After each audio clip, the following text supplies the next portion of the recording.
ఫండమెంటలిస్ట్కి ఆయనకు మధ్య ఘర్షణ జరిగింది. ముస్లిం ఫండమెంటలిస్ట్ వాళ్ళు చంపేసి మాట వస్తుంది. అది ఒక ఐసోలేటెడ్ ఇష్యూ. మొన్న ఒక వీడియో చూశాను. ఒక హిందూ స్త్రీని బురకా వేసుకున్న వాళ్ళు ఇబ్బంది పెడుతుందని చూపించారు. చూసినావా హిందువుల్ని ధ్వంసం చేస్తున్నారు, వాళ్ళు కాపాడడం లేకపోతున్నారు, మీరేం చేస్తున్నారు అని చెప్పేసి రెచ్చగొడుతున్నారు. నేను చెప్పినట్టే మన భారతదేశంలో కూడా అనేక ఘటనలు జరిగాయి. ఎవరు చేశారు? దేశంలో చేశారా? ఎక్కడ ఆర్ఎస్ఎస్ వాళ్ళు బలంగా ఉన్నారో వాళ్ళే అక్కడే ముస్లిం మైనారిటీస్ మీద దాడి చేయడం కానీ, లేకపోతే గోరక్షణ పథకంతో సైనికుల మీద గోరక్షణ పథకం పేరుతో దాడులు చేయడం కానీ, అనేక వ్యవస్థలు చేయడం చాలా చూసాం. నేను దాన్ని కంపేర్ చేయడం లేదు. ఐసైట్ ఇన్సిడెంట్ కొన్ని జరుగుతాయి. అక్కడ కూడా ఐసైట్ ఇన్సిడెంట్ ఒకటో రెండు జరిగినాయి. కానీ గుర్తుంచుకోవాల్సింది ఏంటంటే విద్యార్థి ఉద్యమం బలోపేతంగా నిలబడి సైనికులకి చెప్పింది, మీరెవరు అధికారం జోలికి కాకూడదు అని చెప్పి వార్నింగ్ ఇచ్చింది. ఆ దెబ్బతో వాళ్ళు లేకపోతే సైనిక అధ్యక్షుడే హ్యాండ్ ఓవర్ చేసుకోవాలి. పాకిస్తాన్, బంగ్లాదేశ్ వాళ్ళ మోడల్ అట్టాడిది. కానీ ఎప్పుడైతే విద్యార్థులు తిరగబడినారో చివరికి ఆ యూనివర్సిటీని తీసుకొచ్చి పెట్టారు. ఎవరైనా మైక్రో ఫైనాన్స్ అధినేత. ఆయన మైక్రో ఫైనాన్స్ అంటే మనకు మైక్రో ఫైనాన్స్ ఇక్కడ చాలా బ్యాడ్ నేమ్ వచ్చింది. బట్ ఆయన మంచి పని చేశాడు, డెవలప్ అయింది. ఆయన కూడా జైల్లో పెట్టారు 6 నెలలు. ఒక ఖలీదా పెట్టింది అనుకోండి జైల్లో, ఈమె పెట్టింది. ఇప్పుడు ఆయన్ని తాత్కాలిక ప్రధానిగా నిలబెట్టారు. విద్యార్థుల కోరిక మేరకు సైన్యం కూడా అంగీకరించి ఆయన తాత్కాలికంగా ప్రధానమంత్రిగా పెట్టారు. సలహాదారులు పెట్టుకున్నారు. విద్యార్థుల నాయకులు కూడా 2 సలహాదారులుగా పెట్టుకున్నారు కమిటీలో, 18 మంది కమిటీలో. వాళ్ళకి ఖచ్చితంగా వార్నింగ్ ఏంటంటే హసీనా ఇంటిపైన దాడి చేసి వస్తువులు తీసుకెళ్ళిన అందరికీ వార్నింగ్ ఇచ్చారు. 24 గంటల్లో మీరు తీసుకెళ్ళిన వస్తువులు మొత్తం తీసుకెళ్ళి పెట్టాల్సిందే, తీసుకోవడానికి వీల్లేదు, అది నేషనల్ ప్రాపర్టీ అని వార్నింగ్ ఇచ్చారు. ఇట్లా మతం సమస్య దాడి చేయడానికి వీల్లేదని చెందారు. వాళ్ళు కాపాడుతున్నారు. విద్యార్థులే నిలబడి బయట ట్రాఫిక్ వాళ్ళే కంట్రోల్ చేస్తున్నారు, లా అండ్ ఆర్డర్ వాళ్ళే కంట్రోల్ చేస్తున్నారు. ఎక్కడైనా హిందువుల పైన దాడి చేసే ప్రమాదం ఉంటే వాళ్ళు కాపాడడానికి వాళ్ళే నిలబడుతున్నారు, ఓపెన్ చేస్తున్నారు. అంత బ్రహ్మాండంగా చేస్తున్న ఉద్యమాన్ని ఇక్కడ ఉన్నటువంటి ఈ ఆర్ఎస్ఎస్ వాళ్ళు భూతార్థం పెట్టుకొని అదిగో చూసావా ఇంత పెద్ద అని చెప్పేసి ప్రయత్నించి మేము ఏదో డెమోక్రటిక్ స్టేట్మెంట్ ఇస్తే మా పైన దాడి చేయడానికి ప్రయత్నిస్తున్నారు. ఇది పిచ్చి ఎక్కితే ఇట్లే ఉంటుంది. పిచ్చి ఎక్కితే పిచ్చుకుక్క అయిపోతారు. జాగ్రత్త ఉండండి మీరు. బంగ్లాదేశ్ పరిణామాలు అది ఒక గుణపాఠం మోడీకి కూడా. ఆయన నియంత్రిత పోకడికి అది గుణపాఠం అవుతుంది. ఇది మేము కమ్యూనిస్ట్ పార్టీగా మేము బంగ్లాదేశ్ పరిణామాలని సానుకూలంగా పరిశీలించి దానికి అక్కడ ఉన్నటువంటి ప్రతీప్ శక్తులు ఎవరంటే వాళ్ళపైన దాడి ఖండిస్తూనే ముజిబుర్ రెహమాన్ లాంటి విగ్రహాన్ని జోలికి పోకూడదని చెప్తూనే అక్కడ ప్రజాస్వామ్యం నెలకొల్పడానికి కావాల్సిన ఏర్పాటు చేయాల్సిందే. అన్ని పొలిటికల్ పార్టీస్ కలుసుకొని ఒక పొజిషన్ రమ్మని చెప్పేసి మేము కోరుతున్నాం. ఆ ప్రకారం ఆ ప్రక్రియలో ఉంది. దాన్ని ఎట్లా కొనసాగిద్దాం. దాన్ని అడ్డం పెట్టుకొని ఇక్కడ ఎవరో ఒకళ్ళో ఇద్దరు జరిగింది కాబట్టి ఇంకా భారతదేశం మొత్తం బంగ్లాదేశ్కి వ్యతిరేకంగా నిలబడాలంటే అది కుదరదు, అది మంచిది కూడా కాదు.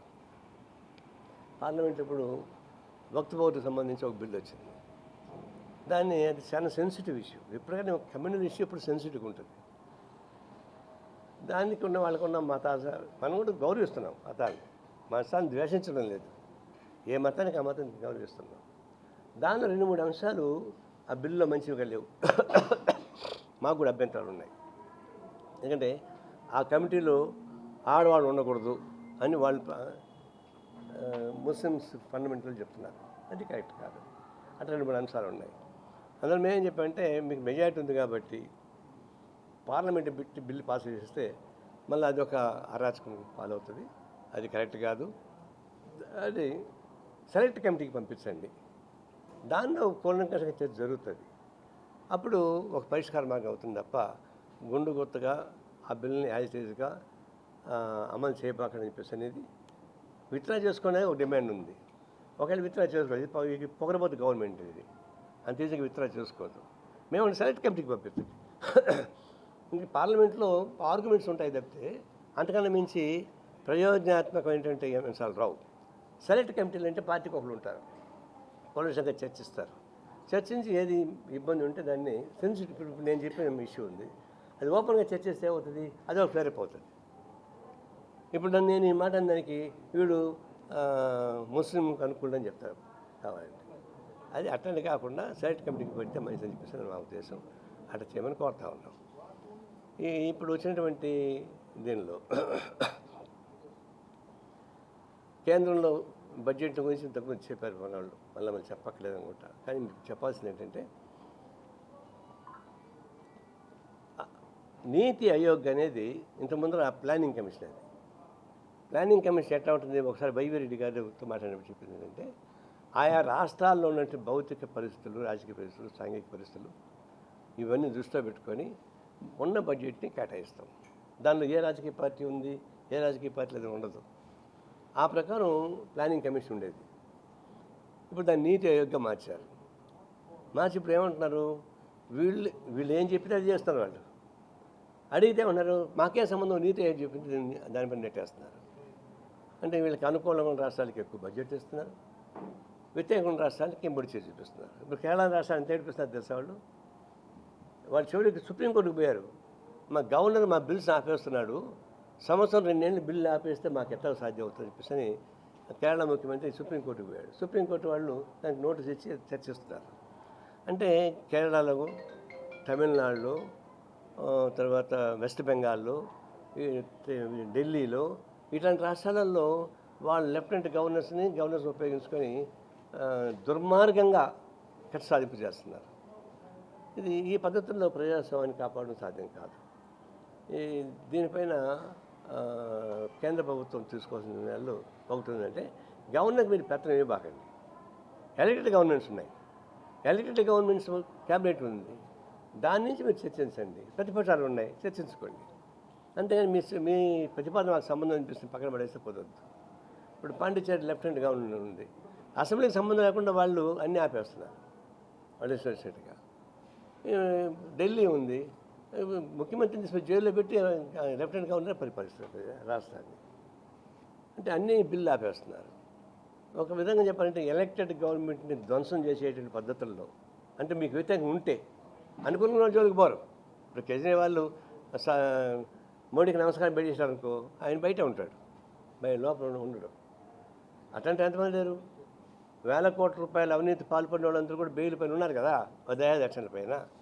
కాబట్టి ఇది ఒక కక్షపూరిత వైఖరితోటి బడ్జెట్తో సహా కేటాయింపుల్లో అన్యాయం చేస్తూ ఉన్నారు. దీన్ని ఎదుర్కోవాల్సిన అవసరం ఉంది. ఎదుర్కోవాలంటే ఎట్లా ఎదుర్కోవాలి? న్యాయబద్ధంగా ఎదుర్కోవాలా?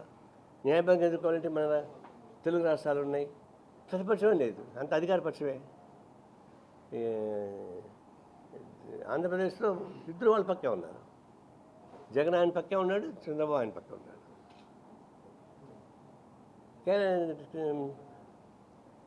తెలంగాణలో కేసీఆర్ ఆ పక్కే ఉన్నాడు, వాళ్ళ పక్కే. అంటే దీన్ని బట్టి ఒరిస్సాలో ఇద్దరు ఆ పక్కే ఉన్నారు, ఒకవైపే ఉన్నారు. అంటే అవకాశాలంతా ఉన్నటువంటి వారికి. ఇక్కడికి వచ్చేకడికి మనకేమైంది, బడ్జెట్ కేటాయింపు వచ్చిన తర్వాత ఓహో బ్రహ్మాండంగా డబ్బులు వచ్చేసాయని చెప్పేసి ఈ భుజకరట వేసుకొని ఎగురుతున్నారు ముఖ్యమంత్రి చంద్రబాబు నాయుడు.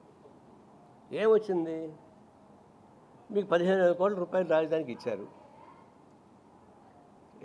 దాన్ని ఏమైనా గ్రాంట్ అన్నారా? అప్పిస్తా ఉన్నారు. ఇప్పుడు దీనికి డబ్బులు కావాలంటే నాకు ల్యాండ్ ఉంటే షూరిటీ పెడతా, నా షూరిటీ ఆయన డబ్బులు ఇస్తారు.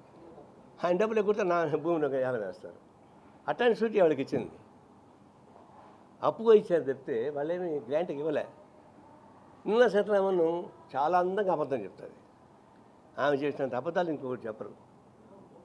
చివరికి వాళ్ళు తమిళనాడులో అన్నారు, మా రాష్ట్రంలో పుట్టినావు నువ్వు, తమిళనాడుకి అన్యాయం చేస్తానని అడిగారు వాళ్ళు. నేనన్నాను మా రాష్ట్రం పెళ్లి చేసుకుంది, మాకు కూడా అన్యాయం చేస్తానని చెప్పాను. ఎందుకంటే ఇప్పుడు ఇచ్చిన డబ్బుల్ని అప్పుల్ని గ్రాంట్గా ఇవ్వకుండా అప్పులని చెప్పేసి నేను బ్రహ్మాండంగా ఇచ్చానని చెప్తున్నారు. మనం అడిగింది ఏంటి, చంద్రబాబు నాయుడుతో సహా అందరూ అడిగింది ఏంటంటే మాకు ప్రత్యేక హోదా కావాల్సిందే, అమరావతి ప్రత్యేక హోదా. ఈ రెండు ప్రధానమైన అంశాలు ప్రజల ముందర చంద్రబాబు నాయుడు పెట్టింది కానీ, ప్రజలు ప్రతిపక్షాలు పెట్టింది కానీ, ప్రధాన అంశాలు ఏంటంటే ప్రత్యేక హోదా ఒకటి, తర్వాత అమరావతి రాజధాని. ఆయన 3 ముక్కల రాజధాని అన్నాడు కదా. మొన్న ముఖ్యమైన కళానికి పోయినా, ఎంతో మన డెలిగేషన్కి పోయినాం. ఆడిపోతే సీఎం ఆఫీసులో అధికారులు విప్పారిన మొహాలతో ఉన్నారు ఉత్సాహంగా. అందులో 1-2 అధికారులు నేను గుర్తుపెట్టా. అంతకుముందు ఏమన్నా తెలుసా వాళ్ళు, హైదరాబాద్ నుంచి విజయవాడ క్యాపిటల్ మార్చినప్పుడు మమ్మల్ని రమ్మన్నారు. ఇప్పుడు ఇక్కడి నుంచి విశాఖపట్నం పొమ్మంటున్నారు రాజధానిగా. అప్పుడు మా ఇంట్లో మా ఆడవాళ్ళు ఏమంటే, మీరు పోతే పోండి, మాకు విడాకులు ఇచ్చేసి అన్నారు. మాకు విడాకులు ఇచ్చేసి మీరు పోండి విశాఖపట్నం, మేము రాము మీతో చెప్పినాను. అట్లా ఇద్దరు ముగ్గురు నాకు చెప్పిన వాళ్ళు ఆ గవర్నమెంట్లో. ఇప్పుడు వాళ్ళు ఇంత ఆనందంగా ఉన్నారు. ఇప్పుడు అంటే మాకు పిల్లలకి విడాకులు లేవు, హాయి కలిసి కాపురం చేసుకోవచ్చు అని. అంత భయంకర వాతావరణాన్ని అప్పుడు కల్పించారు. ఇప్పుడు రాజధాని 3 రాజధానులు లేవు, ఒకే రాజధాని, సంతోషం, జనానికి ఉపయోగం. ఏ రాజధాని కావాలి విశాఖపట్నం అనుకున్నారో అక్కడో ఓట్లే లేదు. కాబట్టి 3 రాజధానులు అటకెక్కిపోయింది. ఇప్పుడు ప్రత్యేక హోదా ఏమైంది? అదేమంటే మాకు డబ్బులు ఇస్తారు కదా, పోలవరం డబ్బులు ఇస్తున్నారు అంటున్నారు. డబ్బులు ఇవ్వాల్సిందే, జాతీయ హోదా అది. పోలవరం జాతీయ హోదా కింద ఉంది. అది ఎట్లా ఇవ్వాలి? ప్రాజెక్టుకి అది ఇవ్వాల్సిన ముందర నిర్వాసితులకి ఇవ్వాలి. నిర్వాసితులకి ఇవ్వకుండా ప్రాజెక్టుకి ఇస్తే నీళ్లు మునిగిపోతే వీళ్ళాడిపోతారు. వీళ్ళు కొన్ని 2 ఈక్వల్కి ఇవ్వాలి. ఎంత ఎత్తు కట్టేటప్పుడు ఎంత నీళ్లు మునుగుతాయో ఆ ప్రకారం దాన్ని డివైడ్ చేసుకుంటూ పోవాలి. ఆ ప్రకారం చేయడం లేదు. మేము కోరింది ఏంటంటే, ఈరోజు మీకు సయోధ్య బాగుంది, బడ్జెట్లో కేటాయింపు చేశారు. ప్రతి సంవత్సరం బడ్జెట్ ఉంటుందిగా, ఎవ్రీ ఇయర్. ఆ బడ్జెట్లో ఈ సంవత్సరం పెట్టిన బడ్జెట్ అమౌంట్ అవి కొన్ని ఖర్చు కావు, కొన్ని డివైట్ అవుతాయి. కేటాయించిన డబ్బుల్ని దాన్ని మార్చేస్తారు, లేదా కొన్ని ఖర్చు పెట్టరు. అట్లాంటి ఘటనలు చాలా ఉన్నాయి. కానీ అదే ప్రత్యేక హోదాగా గుర్తిస్తే అది కాన్స్టిట్యూషనల్ ఆబ్లిగేషన్. రాజ్యాంగబద్ధంగా దానికి ఉన్న తర్వాత ఇంకా డైవర్ట్ చేయలేరు వాళ్ళ చేత కాదు. ఏ గవర్నమెంట్ ఉన్నా ఆ హోదా ప్రకారం మనకు రావాల్సిన అనేక రాయితీలు, కొత్త ఇండస్ట్రీస్ వస్తే దానికి సంబంధించిన రాయితీలు అనేక ఉన్నాయి. నేను దాని వివరాలు చెప్పాల్సిన పని లేదు. ఇది కేవలం ఫుల్ మీల్స్ కావాలని అడుగుతున్నాం. ఫుల్ మీల్స్ మీకు పెట్టం, పప్పు చారు కూర పెడతాం, అన్నం పెట్టాం అని అంటున్నారు వాళ్ళు. అదే చాలు మాకు పప్పు పెట్టేశాడని చెప్పేసి భుజాలు తెలుసుకుంటాం చంద్రబాబు నాయుడు. అంటే గతిలేక. ఇప్పుడు కూడా చెప్తున్నాను, ప్రత్యేక హోదాకు మీరు చమరగీతం పాడితే మేము మీకు కూడా చమరగీతం పాడతారు అని ప్రజానికి. ఆ తర్వాత ఎవరు వస్తారు మరి నాకు సంబంధం లేదు. ఆ విషయాన్ని గట్టిగా పట్టుపట్టుమని కోరుతున్నాం. గతంలో 5 ఏళ్ల పాటు ఈయన ముఖ్యమంత్రి ఉన్నప్పుడు దాని పట్టుబట్టి గొడవ పడుకున్నాడు. తర్వాత జగన్మోహన్ రెడ్డి నాకు పెద్ద మెజారిటీ వస్తే బర్రె పేడని భద్రగా పగల కొడతా అన్నాడు. బలం ఇచ్చారు, 151 మందికి ఇచ్చారు. కానీ బర్రె పేడని కూడా బద్దలు కొట్టలే. కనీసం బర్రె పేడని బద్దలు కొడతాను కూడా అది కూడా కొట్టలే. అది కూడా టౌన్ పార్క్ మంత్రించి మూసి చూసిపోయాడు తప్పితే దాని జరుగుపోలే. ఇప్పుడు ఈయన వచ్చాడు. ఇప్పుడు కూడా ఏమంటాడు, ప్రత్యేక హోదానికి వచ్చి అసతమ కుంజరహ అనే పద్ధతుల్లో దాని జోలికి పోకుండా డబ్బులు ఇచ్చారు చెప్పేసి అని హడాడుపడుతున్నారు. ఇది మోసం, దగ. అట్లే తెలంగాణ ప్రాంతం కూడా వాళ్ళకు కూడా కొన్ని హామీలు ఉన్నాయి విభజన చట్టంలో. విభజన చట్టంలో ఉండేది అమలు చేయని కోరుతున్నాం. దాన్ని ఇవ్వకుండా నిరాకరిస్తుంటే ఇప్పుడున్నటువంటి నూతన ప్రభుత్వం అది చేయడానికి వీల్లేదు. దీనిపైన సీరియస్గానే ఉంటుంది నాకు మా ఉద్దేశంలో. భవిష్యత్తులో అంటే ఇప్పటికిప్పుడు గవర్నమెంట్ పడగొట్టమని మేమేం చెప్పము. ఏదంటే అన్నప్రాసం రోజు ఆవకాయ పచ్చడి పెట్టలేం కదా, ఫైట్ చేస్తాం, మేము వదిలిపెట్టేది లేదు. అయితే గుర్రం ఎక్కిన తర్వాత ప్రజలు మర్చిపోకూడదు. ప్రజలు మర్చిపోతే ఏమవుతుంది? ఇప్పుడు ఇంకా సమస్య వచ్చింది. ఇప్పుడు లా అండ్ ఆర్డర్ సమస్య వచ్చింది. ఢిల్లీలో జగన్మోహన్ రెడ్డి ధర్నా చేశాడు. ఆయన సిపిఐని కూడా రమ్మని కోరాడు, రాజాతో మాట్లాడాడు. మాతో సంప్రదిస్తే రాష్ట్రపతి పరిపాలన కావాలని అడుగుతున్నారు వీళ్ళు. రాష్ట్రపతి పరిపాలన కావాలని అడుగుతున్నారు అప్పుడే. దాంతోపాటు అంతకుముందు ఎన్ని అరాచకాలు చేస్తారో ఊహించలేము. 3 మాటలు ముఖ్యమంత్రి కూడా చంద్రబాబు నాయుడిని అడుగు పెట్టలేదు పొంగనూరులో. వాళ్ళ సొంత నియోజకవర్గం కుప్పంలో కూడా పెద్ద హడావుడి చేశారు. అంటే ఇంకొక సీనియర్ మోస్ట్ పాలిటీషియన్ 3 మాటలు ముఖ్యమంత్రిగా ఉన్నాడు, రాష్ట్ర పార్టీ అధికారిగా ఉన్నాడు, ఒక ప్రాంతానికి పోకూడదా? ఎట్లా సాధ్యం అవుతుంది? ఇది అది చేశారు కాబట్టి వీళ్ళు చేసిన తప్పని కరెక్ట్ అని చెప్పరా? వీళ్ళు ఇటుపై కూడా చంద్రబాబు పదే చెప్తున్నాడు, పవన్ కళ్యాణ్ పదే చెప్తున్నాడు. కొన్ని చోట్ల పాత ఆవేశాలు వస్తున్నాయి. అది దాన్ని భూతత్వం పెట్టి చూడాల్సిన పని లేదు, అది సెపరేట్ అవుతుంది. దేనికి ఎప్పుడు నెలలోనే ఢిల్లీలో పోయి అరవాల్సిన పని ఏమొచ్చింది? ఢిల్లీ అరిస్తే ఆయనకి ఏమొస్తుంది? ఏమొస్తుందంటే అసెంబ్లీకి లోపల పోనీ కూడా తప్పించుకోవచ్చు. గెలిచేవాడు అసెంబ్లీ ఉండాలి కదా. సూదిని విజయవాడ పోగొట్టుకొని ఢిల్లీ ఎత్తికి దొరుకుతుంది జంతర్ మంతర్లో. పోగొట్టుకుని సూది ఇక్కడే దొరకాల, అమరావతిలో. జంతర్ మంతర్లో దొరకదు. ఆయన ఫ్లాప్ అయ్యింది. ఇప్పుడు లోపల పడేది ప్రిస్టేజ్. ఇప్పుడు ప్రజాస్వామ్యం. ఇప్పుడు బిజు పట్నాయక్ జ్యోతి భాస్కర్ కన్నా ఎక్కువ ముఖ్యమంత్రి ఉన్నాడు, సీనియర్ మోస్ట్. ఆయన ఓడిపోయాడు. నేరుగా ముఖ్యమంత్రికి పోయి మాట్లాడాడు, ప్రమాణ స్వీకారానికి పోయాడు, అసెంబ్లీకి పోయాడు, హుందాగా ప్రవర్తిస్తున్నాడు. నీకు 11 సీట్లు వస్తుంది, తప్పే ఉంది. అది ఎవరు చేసుకునే కర్మ వాళ్ళకి అనుభవిస్తున్నారు. నీవు చేసుకున్నది నీకు వచ్చింది. దాన్ని ప్రజాస్వామ్య పద్ధతిలో ఏదో వచ్చినా దాన్ని స్వీకరించాల్సిందే, దాన్ని తీసుకొని ముందుకు పోవాలి. అందుకని 11 వస్తే నేను అసెంబ్లీకి పోను, 170 వస్తే నేను అసెంబ్లీకి పోతానంటే ఎట్ట కుదురుతుంది? అది కుదరదు. అంటే ప్రజాస్వామ్యాన్ని అవహేళనపరిచినట్టు. ఎన్నికైన ప్రజాప్రతినిధులు అటు పోకుండా పోయింది అవహేళనపరిచినట్టు. అంటే ఇప్పుడు ఇంకోటి అనొచ్చు, అప్పుడు చంద్రబాబు నాయుడు పోయాడు కదా అట్లని చెప్పేసి. అంటే దానికి దీనికి ఒకటి కాదు. ఉన్నాడు, అసెంబ్లీలో ఉన్నాడు, కొన్నాళ్ళు ఫైట్ చేశాడు, అవమానపరిచాడు, పోయేది వేరు. అంతే, మొత్తం మంది బ్యాక్అట్ చేయలేదు. ఇప్పుడు పని అడిగింది, అది కరెక్ట్ కాదు కదా. గతంలో మీరు పని చేశారు కాబట్టి అని అంటే అది సాధ్యం కాదు. ఇప్పుడు ఇంకొకటి వచ్చింది. గతంలో రాజశేఖర్ ముందు స్టార్ట్ అయింది అనుకోండి, ఎన్నికైనటువంటి ప్రజాప్రతినిధులు ప్రతిపక్షంలో ఉంటే వాళ్ళు కొనుక్కోవడం, మేనేజ్ చేసుకోవడం. యాంటీ డిఫెక్షన్ యాక్ట్ ఉంది, ఉన్నా కూడా తూట్లు పొడిచి తీసుకుంటున్నారు. చంద్రబాబు నాయుడు ముఖ్యమంత్రి అయిన తర్వాత వైసీపీ అట్టని తీసుకున్నాడు. అప్పుడే మేము అన్నాం, అసెంబ్లీలో ప్రతిపక్ష నాయకులను లేకుండా చేయొచ్చేమో, కానీ ప్రజల మీద ప్రతిపక్షం అవుతారు కదా అని చెప్పేసి ఆయనకి అదే అయ్యారు. మళ్ళీ ఈయన ముఖ్యమంత్రి అయ్యాడు జగన్మోహన్ రెడ్డి. ఈయన ప్రతిపక్ష వాళ్ళని కొనుగోలు చేయడానికి ప్రయత్నిస్తాడు, చేశాడు. ఇప్పుడు తెలంగాణలో కూడా కేసీఆర్ ఉన్నప్పుడు ఈ కాంగ్రెస్ ఉండకూడదని చెప్పేసి అని పెద్ద పోయి అందరినీ లాక్కున్నాడు. ఇప్పుడు ఆయన పడిపోయాడు. ఇప్పుడు కాంగ్రెస్ పార్టీ వాళ్ళని కొనుక్కోవాలని ప్రయత్నిస్తాను, అంటే టీఆర్ఎస్ ఉండడానికి వీల్లేదని చెప్పేసి అని. అది కూడా కరెక్ట్ కాదు. అడిగితే ఏమంటే వాళ్ళు చేయలేదంటున్నారు. నేను కూడా ఏంటంటే ఇప్పుడు మీరు చేస్తుంది, గతంలో వాళ్ళు తప్పులు చేశారు కాబట్టి కదా ప్లాట్ఫామ్ మీద ఉన్నారు. ఆ తప్పుల్ని మళ్ళీ మీరు అదే చెప్పులో కాలు పెడితే మీరు కూడా ప్రతిపక్షం పోతారు కదా. రాజకీయ విలువల్ని కాపాడితే అది మిమ్మల్ని కాపాడుతుంది, అది మనల్ని కాపాడుతుంది. రాజకీయ విలువలు కాపాడకపోతే అది మనల్ని కాపాడదు, ప్రజాస్వామ్యం కూడా చేస్తుంది. దీనిపైన తెలియదు మరి టీడీపీ వాళ్ళు ఏం చేస్తారు. అంటే వీళ్ళకి ఉండేదే ఎంతమంది, వేసి 11 మందే కదా. ఆ 11 మందిలో పోతారో లేదో నాకు తెలియదు. కానీ ఎవరైనా సరే సూత్రప్రాయంగా తెలంగాణలో కానీ ఆంధ్రాలో కానీ ఎక్కడ కానీ పార్టీలు మారచ్చు, రాజీనామా చేయండి. ఇప్పుడు కేసీఆర్ రాజీనామా చేసిన పార్లమెంట్కి కాంగ్రెస్ పార్టీ చేరినాడు. అంటే మీరు రాజీనామా చేసి మళ్ళీ పోటీ చేసుకోండి కావాలంటే. ఇది నేర్పించింది ఎవరు? మోడీ నేర్పించాడు. మోడీ కేంద్రంలో కూడా ఎంపీలను లాక్కుంటున్నాడు.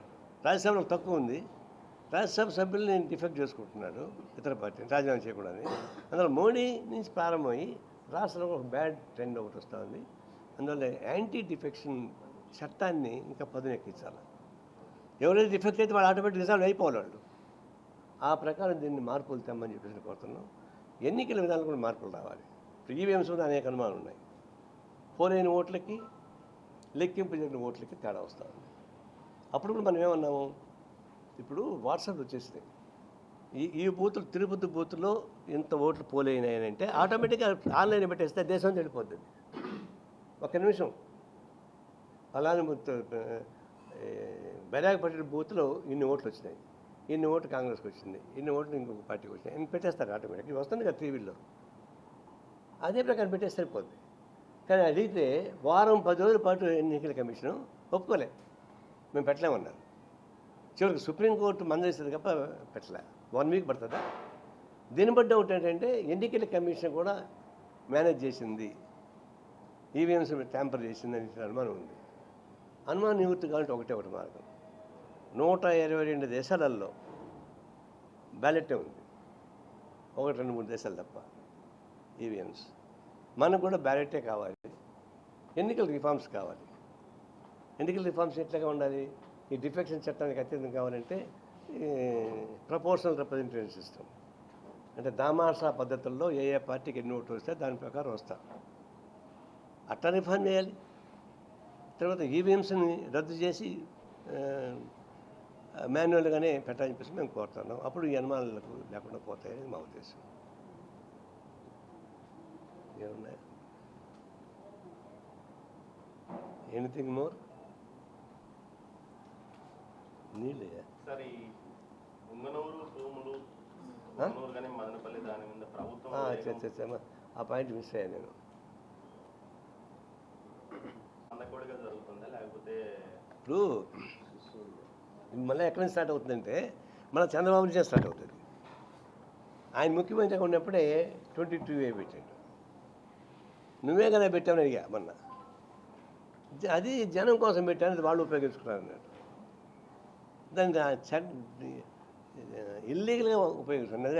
అది ఎట్లా ఇంత పెద్ద కట్ట ఉంది, మొయ్యిలాగా ఇంటి పెట్టొచ్చాం. వెంకటేశ్వరరావు ఒక ఆయనకి మదనపల్లిలో భూమి ఉంటే పులివెందులు రిజిస్టర్ చేసుకున్నారు.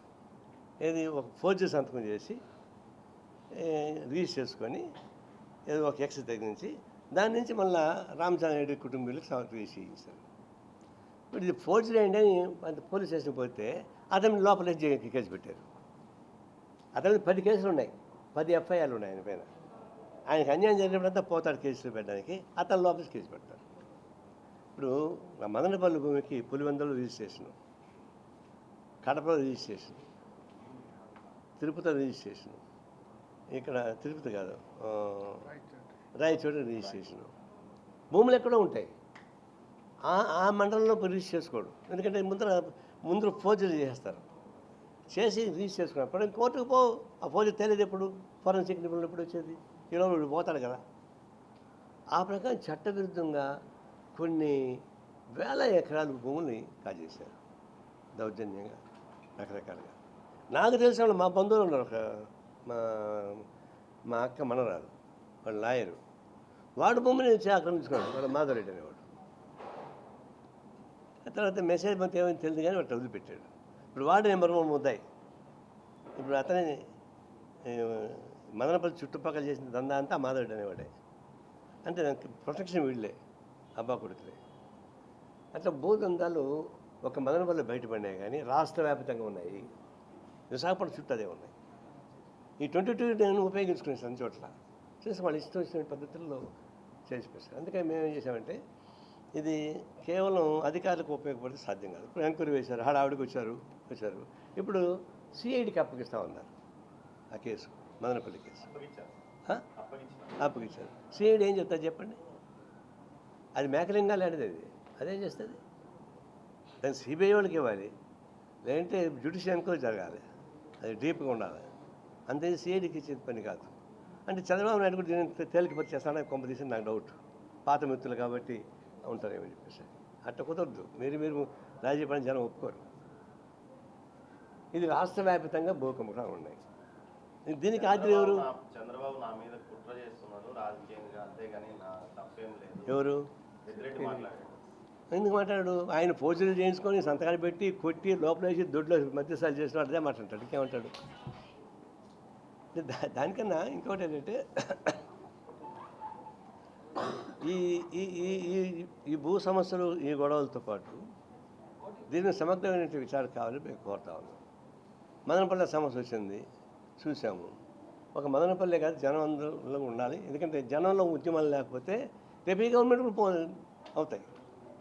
ఇప్పుడు టీఆర్ఎస్ ప్రభుత్వం ఓడిపోతుంది, కాంగ్రెస్ ప్రభుత్వం రాబోతుంది. ఆ సాయంత్రానికంతా స్కోరింగ్స్ వస్తున్నాయి, మరుసటి రోజు కౌంటింగ్ జరగబోతుంది, కాంగ్రెస్ పార్టీ గెలుస్తుందని చెప్పేసి వచ్చిన తర్వాత 3 గంటలకి హిమాయత్ నగర్లో ఉన్నటువంటి టూరిస్ట్ ఆఫీసు ఒక్క గది మాత్రం తగలబెట్టింది. అంటే రికార్డ్స్ మొత్తం గదిలో పెట్టి దాన్ని తగలబెట్టారు. షార్ట్ సర్క్యూట్ అన్నారు. మీదన్నీ క్షేమంగా ఉన్నాయి. ఇప్పుడు కూడా ఇక్కడ గవర్నమెంట్ మారింది, కొన్ని రోజులు టైం తీసుకుండొచ్చు. ఎందుకంటే గవర్నమెంటు పైన మారింది కానీ వైసీపీ పడిపోయి గవర్నమెంట్ పోయి టీడీపీ ప్రభుత్వం వచ్చింది, పైన మారింది కానీ కింద మారలే. కింద వాళ్ళే ఉన్నారు, వాళ్ళ అధికారులు ఉన్నారు. లేకపోతే నేను ఆర్టీఓ ఆఫీస్ తగలబడింది చూద్దామని పోతే నా దగ్గర ఏమున్నాయి అక్కడ ఏమన్నా చూడడానికి, నన్ను పోనీ లోపలికి పోలీసు అడ్డం పడేశారు. నేను నెట్టుకోపోవాల్సి వచ్చింది. అప్పుడన్నా ఏమో ఈ గవర్నమెంట్ జగన్ గవర్నమెంటే చంద్రబాబు గవర్నమెంట్ అని చెప్పాను. అందువల్ల ఇప్పుడు జనంలో రాకుండా పోతే నడవదు, ఇది కూడా మాయమైపోతుంది. ఇప్పుడు తెలంగాణలో టూరిజం వాళ్ళు తగలబెడితే నేను కేసు ఇస్తే ముఖ్యమంత్రి నాతో ఉన్నాడు అన్న, నీ లెటర్ పైనే నేను ఎంక్వైరీ వేస్తాను చెప్పేసి అని చెప్పాడు. ఇప్పుడు దాకా అతిగతి లేదు. ఇప్పుడు ఇది కూడా అదే అవుతుంది. అందుకే జనంలో ఉండాల్సిన ఉద్దేశంతో మేము ఒక కార్యక్రమం తీసుకున్నాం. ప్రజలతోటి ఒక సదస్సు పెట్టారు మా వాళ్ళు. మండలంలో 12 తారీఖు పెట్టారు. వర్షపెట్టి జరుగుతూ ఉన్నాయి క్యాంపెయిన్. రాష్ట్ర వ్యాప్తంగా ఇట్లాంటి బాధితులందరినీ విజయవాడకి తప్పించి ఒక ఆందోళన చేద్దాం అనుకున్నాం. విశాఖపట్నం నుంచి ఎక్కడెక్కడైతే ఈ భూ బాధితులు గత ప్రభుత్వ బాధితులుగా ఉండేవాళ్ళందరినీ కూడా సమీక్షించి ఒక ప్రజా ఉద్యమాన్ని దీన్ని తీసుకెళ్ళకపోతే ఈ తప్పులు జరుగుతూనే ఉంటాయి. అధికారులు ఎవరు? వీళ్ళు చేసే చెప్పించేవాళ్ళే. వాళ్ళు కూడా జాగ్రత్తగా ఉండాల్సి వస్తుంది.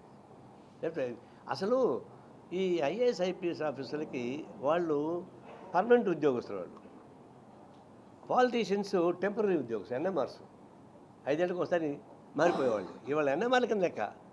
పర్మనెంట్ ఉద్యోగస్తులు ఎగ్జిక్యూటివ్ స్టాఫ్ వాళ్ళకే వచ్చింది కర్మ. వాళ్ళు ఉన్నప్పుడు అడుగుల మొదలు ఇప్పుడు దాక్కుంటారు పోయి. కొంతమంది పరారైపోతున్నారు, కొంతమంది దాక్కుంటారు, కొంతమంది కాళ్ళు పట్టుకుంటున్నారు. ఎందుకంటే కర్మని. IAS IPS officer dignified job this country. భారతదేశంలో అత్యున్నత గవర్నమెంట్ పోస్టులు ఉంటే అది ఐఏఎస్ ఐపీఎస్ సర్వీస్ క్యాడర్. అట్లాంటి వాళ్ళు ఎందుకు దాక్కుంటారు పోయి? ఎందుకు కేసులు ఇరుక్కుంటున్నారు? ఎందుకు అడుక్కుంటారు పోయి మిమ్మల్ని కాపాడమని చెప్పని? నీ చట్టం ప్రకారం చేసుకోవచ్చు కదా. అయ్యా నా పరిధి ఇది, నేను ఇది చేస్తా, అంతమంది చేయనంటే ఏమైపోద్ది? ట్రాన్స్ఫర్ చేస్తారా? చేయండి, ఎక్కడికి పోతారు? పొంగనూరుకు పోయినా ఐఏఎస్ వాడే, హైదరాబాద్ ఉన్న ఐఏఎస్ వాడే. కాబట్టి ఇది ఉండదు, తేడా ఉండొచ్చు.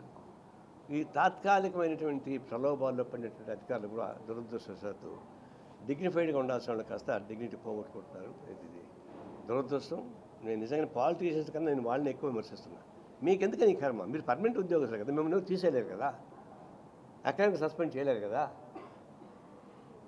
పివిఎస్రావు ముఖ్యమంత్రి ఉన్నప్పుడు విజయవాడలో కాకాని వెంకటరత్నం హార్ట్ అటాక్ వచ్చి చనిపోయాడు. అది ప్రత్యేక ఆంధ్ర ఉద్యమం, చాలా ఉధృతమైన ఆందోళన అది. అప్పుడు పివిఎస్రావు కార్యకే విజయవాడకు పోదామా అన్నాడు. సెక్యూరిటీ ఆఫీసర్ వచ్చి ఏం చెప్పాడు? పోవడానికి వెళ్ళలేదు అన్నాడు. ముఖ్యమంత్రి అంటే ముఖ్యమంత్రి అయిన సార్ నువ్వు పోవడానికి వెళ్ళలేదు, నువ్వు పోదాల్సుకుంటే డ్రైవర్ సెక్యూరిటీ వాడు డ్రైవర్ని దింపేశాడు, డ్రైవర్ దిగొచ్చేసాడు. డ్రైవర్ లేకుండా పివిఎస్ కారు దూరం పోలేడు కదా. అప్పుడు చెప్పాడు, నీ లైఫ్ కాపాడడం మా ఉద్దేశం, మా బాధ్యత. మీరు విజయవాడకు పోయి మమ్మల్ని మేము కాపాడలేము, మా వల్ల కాదు. That is the bureaucracy tendencies.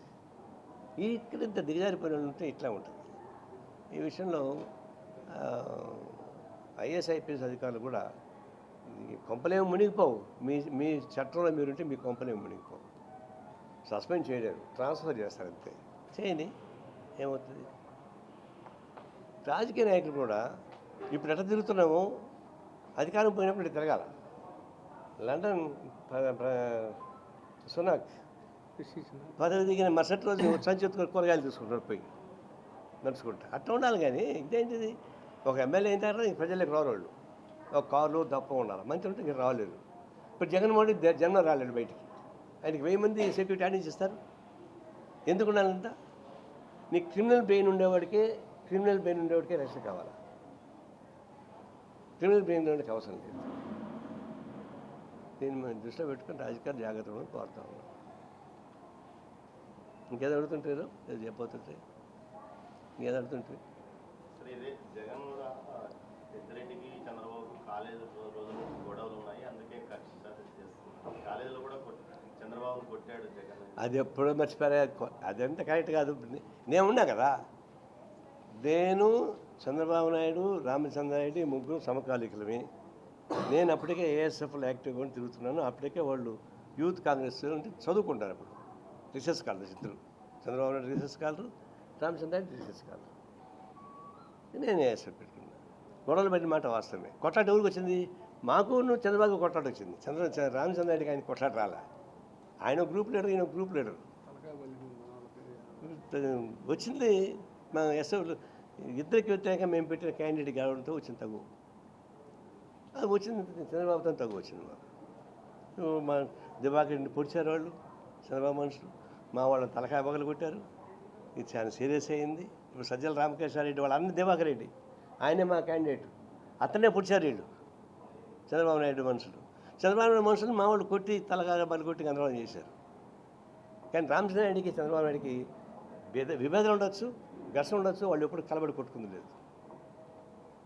ఇదంతా అబద్ధాలు కొట్టినటువంటి పైపెచ్చు. అది ఎప్పుడో జరిగిపోయింది, ఇప్పుడు గుర్తుపెట్టుకుంటారా? ఇప్పుడు జరిగినటువంటి తప్పులు జరుగుతున్నాయి, నిర్ధారణగా బయటకు వచ్చాయి, ప్రూవ్ అవుతుంది. ఒకళ్ళు అయితేరా 100 మంది. నేను పోయినా 2 గంటల మదనపల్లిలో ఉంటే ఎంతమంది వచ్చారండి? ఇంత డాక్యుమెంట్ ఉంది నా దగ్గర. కాబట్టి ఇది కల్పితాలు కాదు, ఏమీ కాదు. ఇది ఖచ్చితంగా కక్ష సాధింపు చర్యలతో భాగంగా లాస్ట్ టైం వాళ్ళు చేసిన మాట వాస్తవం. అది బయటకు వస్తూ ఉన్నాయి. బయటకు వస్తూ ఉంటే దాన్ని ఎదురు దాడి చేయడానికి ఇది మాట్లాడుకుంటున్నాను. అదే పాత కక్షల సమస్య లేదు. పాత కక్షలు కొట్లాడుకుని బాగా హాయిగా కలిసి ఉన్నారు చాలా చోట్ల.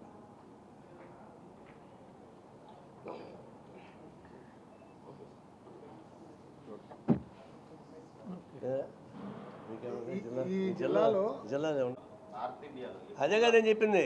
ఆ గవర్నమెంట్ నడుస్తుంది కిందని.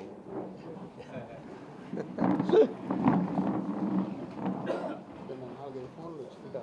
ఇప్పుడు వస్తా లారీ ఉంది, లారీ దగ్గరికి వస్తే మన